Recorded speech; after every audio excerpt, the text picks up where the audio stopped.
Olá, eu sou o Leandro Cerqueira e está começando mais um Riber Talks. Fique ligados com a gente que esse Riber Talks promete.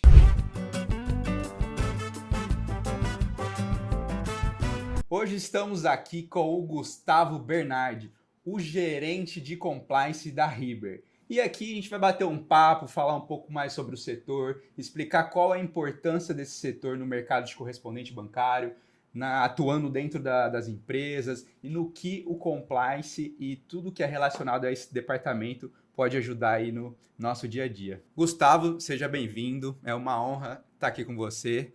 Explica pra gente aí como funciona um pouco do departamento de compliance. Bom, é um prazer estar aqui. Eu vou falar um pouquinho aí de mim. Eu estou há mais de 15 anos trabalhando nessa área, compliance, auditoria interna. Estou na Riber há 3 anos e meio e desde que cheguei vim para a parte de compliance, qualidade e auditoria interna. O compliance na Riber, hoje ele é bastante focado na parte de políticas e procedimentos, na elaboração de políticas e procedimentos, na formalização dessas políticas e procedimentos, sempre com o apoio do gestor da área, né? A gente vem sempre no suporte com relação a isso, nessa formalização. A gente tem também uma área que a gente chama de ARF, que é a análise de reclamações e fraudes, onde a gente basicamente lá tem uma parte que fica responsável por levantamento de informações de cada reclamação que chega. Nós temos também a parte do pós-venda, que é mais ativo, que a gente entra em contato com todo o cliente que passou pelas nossas lojas. A gente tem também o ARF, que faz uma parte de resposta às instituições financeiras. A gente faz uma análise sobre as reclamações, faz um contato com o cliente. E tem também o pós-venda, onde a gente faz um contato mais ativo com o cliente, buscando informações sobre o atendimento, se ele foi bem atendido, se o produto foi bem explicado, se ele ficou com alguma dúvida naquele momento do atendimento. E também no final a gente pede para o cliente dar uma nota do atendimento que foi recebido em loja. Ah, legal. Explica para nós como a Riber integra o compliance, a governança corporativa e os controles internos para que tenham resultados mais eficazes, para que se tenham melhores controles aí no dia a dia. A governança e o compliance, eles têm muitos objetivos comuns, mas eles têm também suas diferenças, né? A governança ela é um suporte, é um sistema, né, que dá um suporte e auxilia na gestão. Já o compliance, lá no seu começo, né, ele era muito focado em garantir que as regras estavam sendo cumpridas, né? Que a empresa estava seguindo regras, leis, essas coisas. Com o passar do tempo, ele evoluiu bastante. Hoje eu vejo que o compliance, além de continuar fazendo essa parte de acompanhamento, de evolução de cada área, no cumprimento dessas regras, seguindo o código de ética e conduta que é a empresa, não ferindo algumas regras, algumas leis, algumas normativas que são específicas da área financeira, ele também vem com auxílio dos departamentos, a formalização de controles, a detecção de não conformidades e planos de ações que podem melhorar e minimizar a chance de que essas inconsistências voltem a ocorrer. Legal. Assim, tem bastante controle aí, tá tudo bem ligado. E as instituições financeiras, assim, no dia a dia ali, na prática, como que ela consegue aplicar isso para poder mitigar alguns riscos aí no dia a dia? Só lembrando, né, a gente tem uma parceria com as instituições financeiras, né? Nós somos correspondentes bancários e somos um correspondente bancário, né? E a gente tem uma parceria junto à instituição financeira. Então, a instituição financeira, ela tem as normas e regulamentos que ela tem que seguir. E a gente também tem os nossos que muitas vezes são muito parecidos ou até mesmo iguais, mas tem algumas situações que a gente precisa atender a alguma coisa mais específica, né? O que eu gosto sempre de falar, o compliance, além de, como eu comentei anteriormente, além dele auxiliar na parte de cumprimento dessas normas, tem um trabalho muito forte de disseminação, né? De cultura, de ética dentro da empresa, né? Então, esse apoio, essa disseminação de cultura, ela acaba sendo feita em conjunto com as outras áreas, com áreas que são responsáveis por alguma lei ou algum regulamento específico, por exemplo, uma LGPD, que vai ter outras áreas envolvidas, o compliance também tem uma responsabilidade nisso em atuar garantindo que a empresa toda está seguindo aquilo, né? Além de também ter essa parte muito de plano de ação, de uma parte de acompanhamento de controles, sempre fazendo com que a gente aprenda com uma inconsistência que aconteceu, tente colocar algum tipo de plano de ação para que isso não volte a acontecer novamente dentro da empresa. Então, assim, a gente tem as instituições financeiras, né, com essa estratégia aí do compliance, e eu posso garantir que a Riber ela é diferenciada no mercado de crédito consignado por também ter esse departamento de compliance. Então, a gente tem a instituição financeira agindo, né, de forma estratégica, e também a Riber, por ser um correspondente dessa instituição, também tem um departamento. E isso eu posso afirmar que é um diferencial, correto? Sim, com certeza. Eu acho que, de um modo geral, independente da área de atuação das empresas, o compliance ele vem ganhando muita importância. As empresas perceberam que você ter uma área e ter uma preocupação com compliance vai auxiliar bastante dentro da empresa. Vai auxiliar num crescimento sustentável do negócio, a gente minimiza risco, né? Então a gente tem, eu costumo dizer, mais um braço ali, mais uma força para auxiliar nesse crescimento sustentável. A Riber já é uma empresa que começou esse processo já há algum tempo, né? Ela já tem uma preocupação com qualidade, ela já tem preocupação com alguns pilares que envolvem tanto compliance quanto governança corporativa. Nos últimos anos, isso vem se aperfeiçoando, né? A gente tem alguns processos e alguns projetos que estão dando um foco maior para essa parte de compliance. Isso vai deixando uma área mais robusta e um processo mais seguro, que sempre vai ajudar nessa construção mais sólida desse crescimento. E eu imagino que tudo isso, na prática, não é fácil, deve gerar muitos desafios. Você pode contar para nós aí quais são os principais desafios que a Riber encontrou para poder aplicar o compliance, a governança e como que ela superou aí esses desafios que até hoje eu tenho certeza que cada dia é um desafio novo. Eu costumo dizer que mudança para o ser humano, independente do que seja profissional, pessoal, nunca é muito fácil. Você vai ter sempre pessoas que vão ter uma facilidade maior em passar por isso e outras que já vão ter uma dificuldade maior em passar por isso. Então eu acho que assim, a principal barreira a ser quebrada é conseguir trazer esse time para ter essa mesma ideia, esse mesmo foco e entender que muitas vezes uma mudança, por mais que no início ela pareça que vai ser dolorosa, que você não consegue talvez ver o resultado de imediato, né? Então, em outras experiências eu já até ouvi falar, não, mudar para quê? Tá funcionando tão bem assim, né? E depois que você quebra essa barreira, que o pessoal fica mais disposto, a gente começa a mudar. No próprio processo de mudança, às vezes você está mais ou menos num caminho e você precisa mudar e não tem problema nenhum com relação a isso. Eu acho que sempre, uma outra coisa que eu sempre vejo e sempre em conversas eu gosto de mencionar é que só o fato da gente desafiar essa mudança, a gente traz para a mesa o assunto.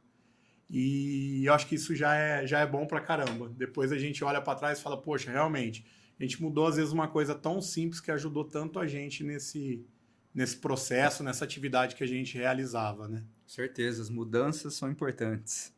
E além das mudanças, claro, dessa aceitação aí das pessoas ou toda essa cadeia, o mercado de correspondente bancário, ele também tem um desafio aí para poder aplicar o compliance no dia a dia.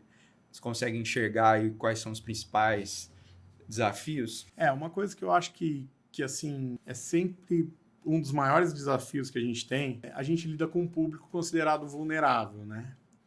Então a gente tem uma preocupação a mais e no momento de fazer esse contato com o público, tentar deixar o mais claro possível o que você está oferecendo, o que você está ofertando. Sempre deixar muito claro para o nosso cliente ali o que ele está levando. Se ele está levando um único produto, se ele está levando vários produtos, se ele tem alguma dúvida com relação a esse produto, seja ela uma dúvida relacionada ao valor, a um prazo.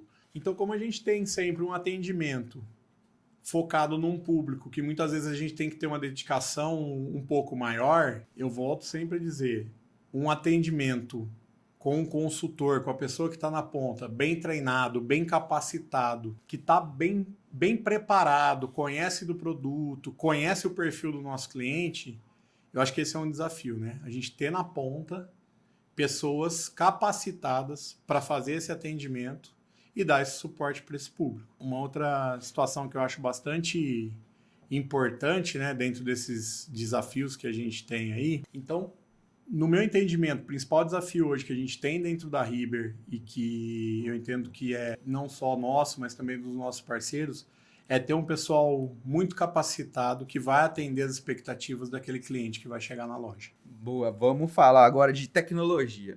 A tecnologia, ela auxilia aí várias áreas, vários setores.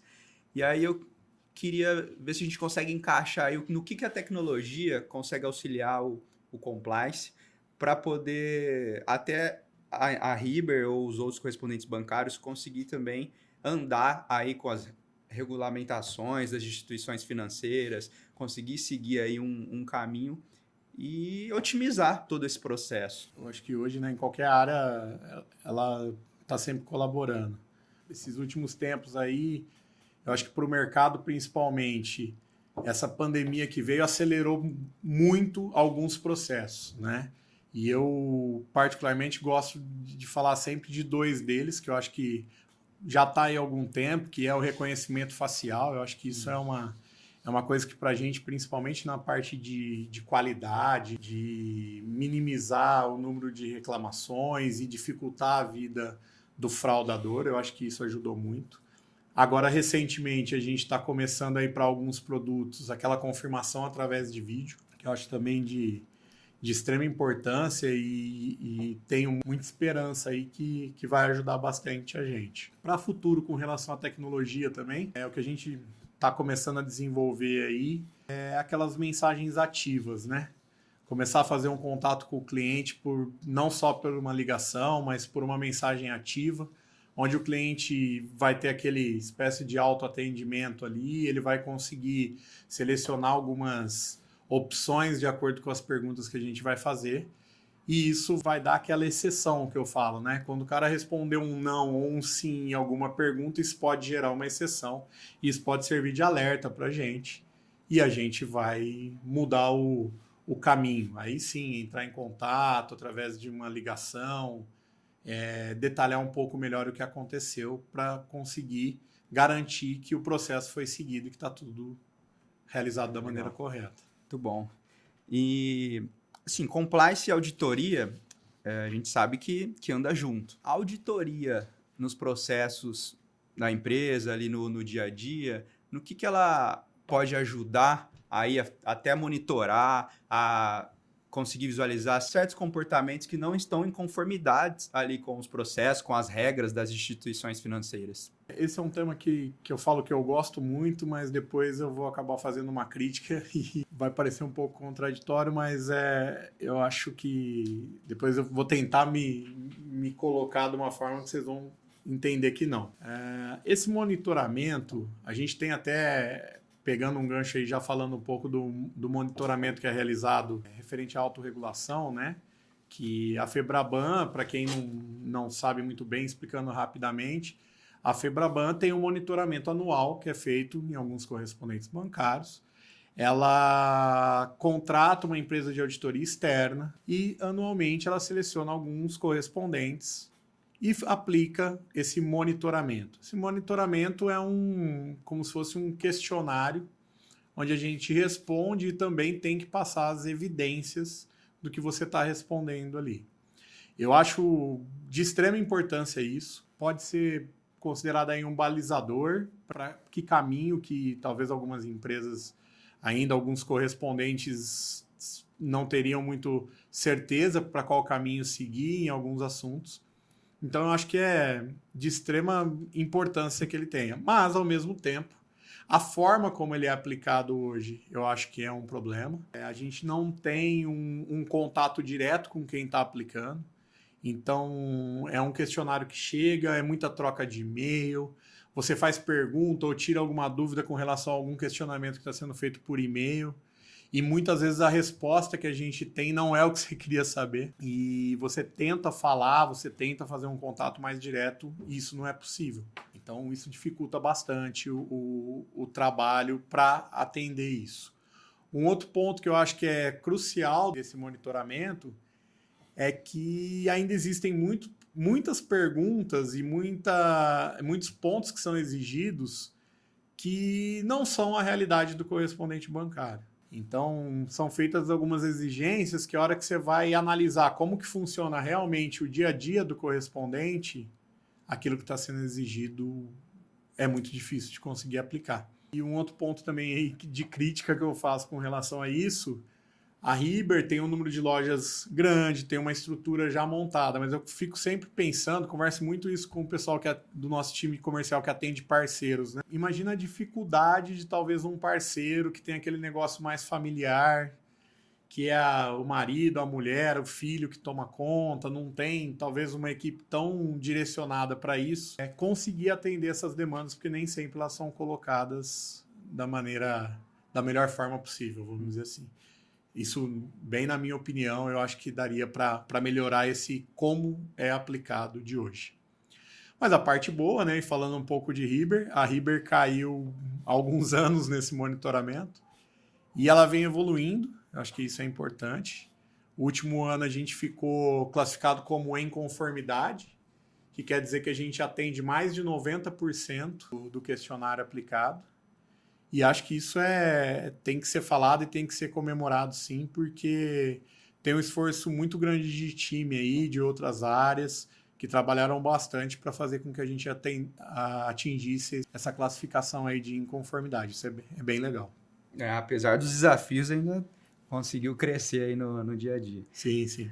Tá, vamos falar um pouco então agora de autorregulação. Como as instituições financeiras e os correspondentes bancários, assim como a Riber, elas podem se autorregular e o porquê disso ser tão importante aí no dia a dia da operação. Eu acho que a principal importância, né, é que você vai tendo aquele desafio de estar sempre revendo os riscos que a empresa tem, estar sempre revendo a exposição numa área ou em outra. Né? Isso é importante você revisitar isso. Não adianta você sentar e falar, vamos falar de todos os riscos, de tudo que a gente tem na empresa e nunca mais olhar para aquilo. Então, esse monitoramento ser anual, ter uma certa constância, ajuda a gente a estar sempre pensando nisso. Né? Também acho que tem alguns pontos de melhoria, principalmente tendo uma visão um pouco de cliente, talvez uma base de consulta, se tivesse alguma forma de quando o cliente fosse escolher pela empresa A ou pela empresa B, ele pudesse ter um ranking aí, um local onde ele conseguisse direcionar os melhores classificados ou alguma coisa nesse sentido. Infelizmente, eu acho que a gente ainda está bem longe disso, mas é uma esperança que eu tenho e que eu acho que isso facilitaria, porque a gente conseguiria ter talvez aí um direcionamento para as melhores empresas, né? E o cliente ia ter esse poder de decisão. Então eu vou ali ou não vou aqui, né? Então isso eu acho que é super importante. Vou voltar a falar sobre treinamento, que para mim é um ponto crucial e de extrema importância, que vai deixar o nosso consultor da ponta preparado. Isso é um trabalho contínuo, não dá para treinar uma vez. Você tem que estar sempre fazendo uma reciclagem, um acompanhamento de mudanças de produto. A Riber é uma empresa que já se preocupa com qualidade de venda, já se preocupa em atender o teu cliente de uma forma correta há muito tempo. Desde quando eu cheguei na Riber, há 3 anos e pouco atrás, acho que um dos principais pontos que a gente conversou, que a diretoria me trouxe logo que eu cheguei, foi: a gente precisa olhar para a qualidade. Até logo que eu cheguei, tive uma reunião com 2 dos nossos principais parceiros e a resposta deles foi: olha, a Riber hoje está entre as que menos nos preocupam. E acho que isso é bacana e mesmo assim a gente não deixa de querer sempre evoluir e minimizar aí os nossos indicadores de qualidade, né? Tá sempre baixando isso. E aí você falou da importância de uma venda com qualidade ali, da importância do time estar bem preparado para isso. E como que a Riber, ela assegura que essas vendas, que essa oferta dos produtos das instituições financeiras foram feitos com qualidade e também evitando possíveis fraudes, né? Que a gente tem aí, além da equipe preparada, a gente pode estar com algum cliente ali na nossa frente, ali no dia a dia, que seja um possível fraudador. Como que a Riber atua nesses dois pontos? Acho que um ponto importante é a gente sempre lembrar que a responsabilidade do que eu falei de ter uma equipe preparada também é do banco, né? Eu me arrisco a dizer até que é principalmente do banco, porque a gente trabalha com um produto que é do banco, né? Então, o nosso consultor, o nosso colaborador está sempre bem informado sobre os produtos que a gente está trabalhando, sobre o produto que a gente está vendendo lá na ponta, também é uma responsabilidade do banco, né? O banco, ele disponibiliza treinamentos, tanto de qualidade quanto de produtos, e isso acho que ajuda bastante, né? Um outro ponto, né? Como que a Riber faz isso hoje na prática? A gente tem a área dentro da Riber que a gente chama de ARF, que é a análise de reclamações e possíveis fraudes, né? Então, hoje, 100% das reclamações que chegam na Riber tem que passar por essa área. Isso já é uma boa forma de conduzir o processo, porque entra tudo pelo mesmo canal, é tudo tratado da mesma forma. Basicamente, a gente tem duas áreas de atuação aí. A gente tem a parte que recebe todas as reclamações, independente da origem, se é a instituição financeira, se é o banco que mandou para a gente, se chegou uma reclamação pelos nossos canais de denúncia. Essas informações, elas vão estar sempre entrando por essa área, por esse departamento. Vai ser feita uma análise, entendimento quem que é o cliente, qual que é a reclamação que foi feita. Vai ser monitorado, vai ser levantado como que foi feita essa venda, isso dentro dos sistemas do banco, dentro dos nossos sistemas, para tentar entender de uma forma geral o que está sendo reclamado e o quanto isso está fazendo sentido de acordo com a formalização ou não. Se necessário, a gente faz um contato com o cliente, assim como também houve a loja. Uma coisa que eu sempre falo assim, a gente sempre tem que ouvir os dois lados, né? E aí a gente toma uma decisão ali em cima das informações que a gente conseguiu, tanto documental quanto ouvindo as partes. A outra frente é a parte do pós-venda, né, que a gente chama, que é uma parte muito mais ativa, né? A parte do pós-venda, a gente pega as vendas que foram realizadas de acordo com alguns critérios que a gente define, né? A gente pode definir por produto, a gente pode definir critério, por loja, a gente pode escolher um mês, escolher uma semana. Esses são alguns critérios que a gente adota e a gente faz o contato com o cliente. E aí, no contato com esse cliente, independente se eu escolhi só um produto ou só uma região, ele é para entender o atendimento como um todo, né? Então, a gente vai falar de todos os produtos que o cliente adquiriu, se ele teve alguma dúvida naquela aquisição, no momento de aquisição daquele produto. E eu acho que isso ajuda bastante, né? Isso ajuda a gente garantir uma qualidade no nosso atendimento, assim como também pode ajudar com relação a minimizar a chance da gente cair numa fraude também do cliente, né? Porque a gente fala sempre muito de monitorar os nossos consultores, de monitorar os nossos processos, de ver como que a gente está fazendo a venda. Mas acho que todo mundo sabe que a gente tem o outro lado também, né? A gente tem o fraudador, a gente tem o fraudador lá que às vezes falsifica um documento, que faz uma compra no nome de outra pessoa, adquire um produto.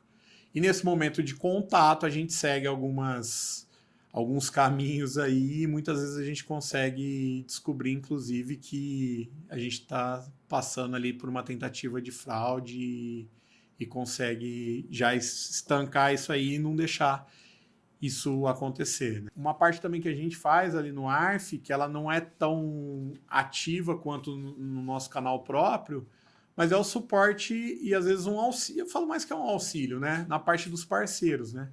Que a gente acaba sendo informado quando tem algumas reclamações dos nossos parceiros e, de novo, muito em contato com a equipe de comercial parceiro, sempre que esse parceiro tem alguma dificuldade, seja essa dificuldade com relação a responder um questionamento do banco, a como formalizar alguma coisa nessa situação, a gente também está sempre tentando colaborar. Sempre que a gente, eu falo que é um pouco mais reativo, né? Sempre que a gente é acionado, a gente acaba tentando auxiliar o nosso parceiro também com relação a isso. Uma outra coisa que a gente sempre faz, né?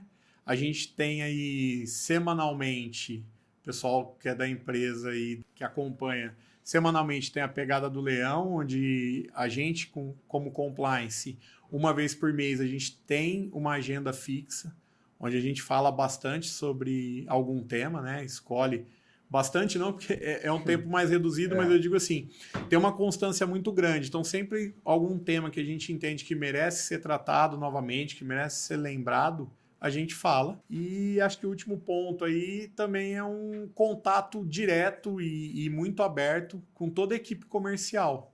Né? A gente tem uma equipe aí comercial que tem suporte, cada um com a sua região, e que tem um contato direto também com a gente quando é necessário, né? Essa equipe, inclusive, recebe mensalmente os indicadores que a gente levanta sobre reclamações. Esses indicadores têm desde a nível de consultor, quais os problemas identificados por um consultor, por uma loja, por uma região. Eles recebem isso mensalmente e a gente também chega a fazer discussões com relação a esses indicadores. Porque o que eu sempre falo, né? Esse indicador ele pode ser também um balizador, né? A gente às vezes identificar que uma região está com muito problema na venda de um produto X ou teve algumas reclamações na venda daquele produto, pode ser um direcionador, talvez, para fazer um contato com a loja, com o colaborador, reforçar, fazer um novo treinamento sobre aquele produto e sempre entendendo que uma dificuldade que a gente identificou naquele momento pode ser trabalhada, pode ter um plano de ação para que isso não volte a acontecer no futuro, né? Bom, Gustavo, muito bom o nosso papo. Acho que você trouxe bastante experiência aí para nós no dia a dia, bastante experiência do setor como um todo de compliance, auditoria, governança. E estamos chegando à reta final. Queria agradecer sua presença. Obrigado aí pelas palavras e espero revê-lo novamente aqui nesse podcast. Legal, foi um prazer também. Obrigado. Conte com a gente no Compliance, no ARF. Precisando, nós estamos sempre à disposição. Obrigado. Obrigado, pessoal. Estamos encerrando aqui mais um podcast.